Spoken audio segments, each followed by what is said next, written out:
Now, my last video was on intersectionality, and wow, there were some opinions. Yeah.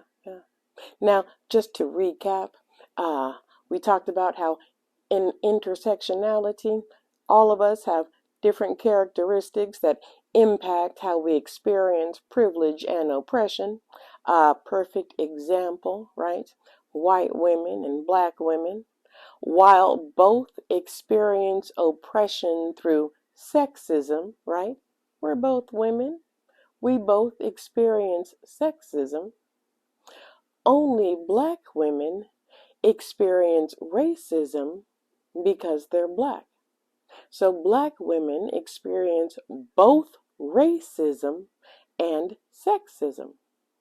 And when it comes to the privilege part, only white women experience the privilege because they're white, right? We were discussing those examples, okay?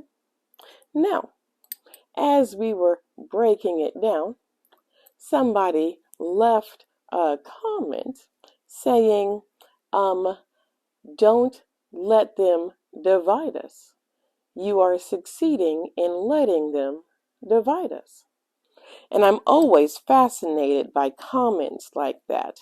It's as though discussing the intricacies of privilege and oppression based on race, or just discussing race, period, would somehow be the reason why we are divided.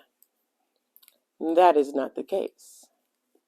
Having open and honest discussion about race and how it affects our everyday life, that is not the reason for division.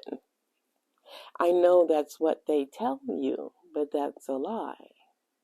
No.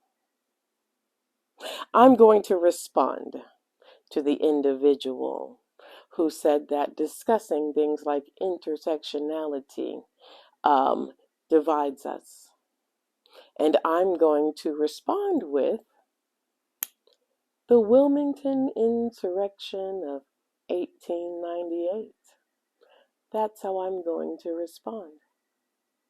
Let me elaborate. Some of you may have heard the story. Most of you may not have.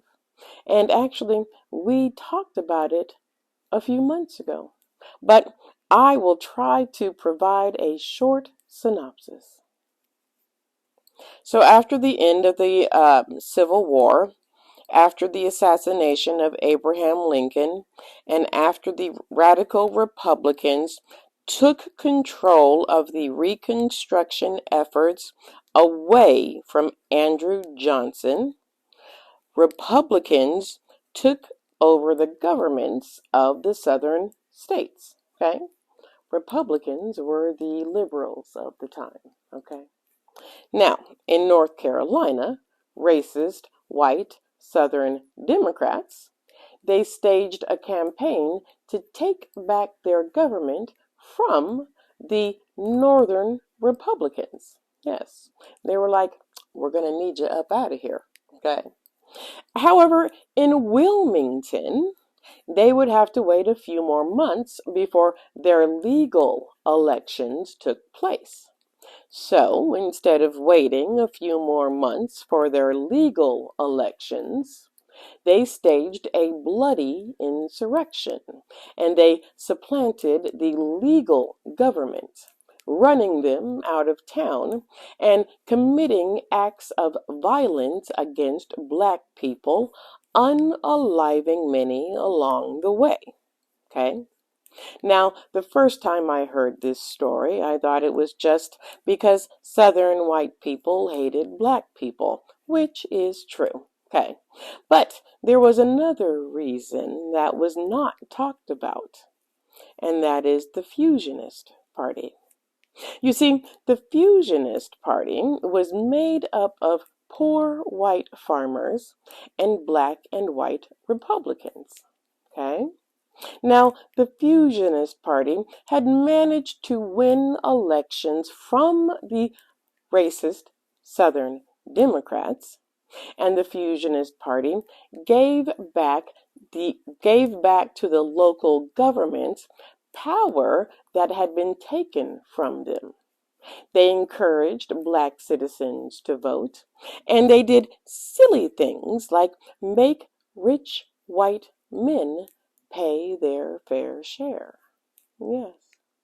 What happened was poor whites and formerly enslaved people worked together for the betterment of all people, and the Southern white Democrat men did not like that at all.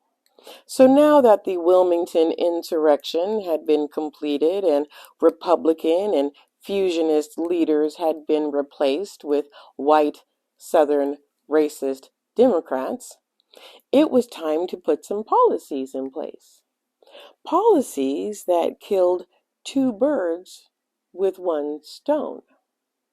So, how do you ensure that black people stayed in place as less than second class citizens and separate them from white people who weren't us?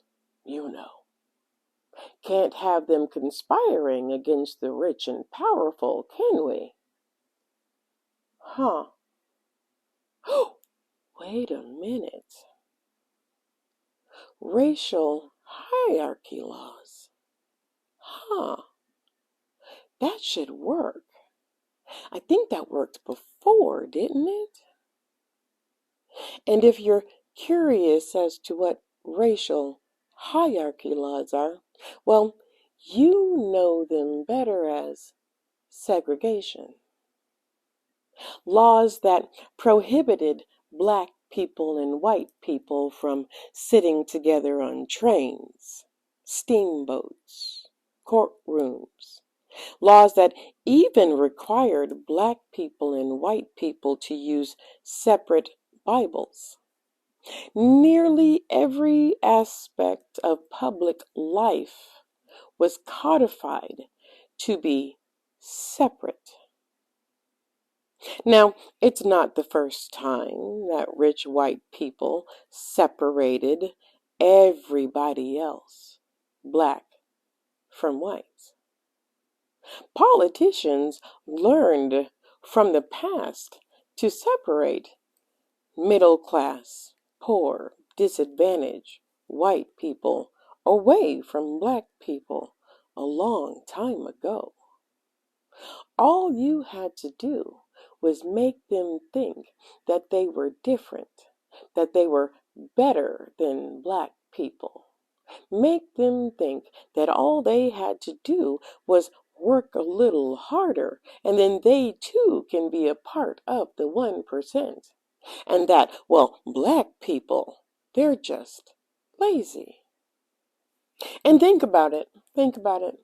Even now, when we say the way that we are being treated is wrong, you are being told that we are being unpatriotic. Do you know why? Because it's the American way to mistreat black people.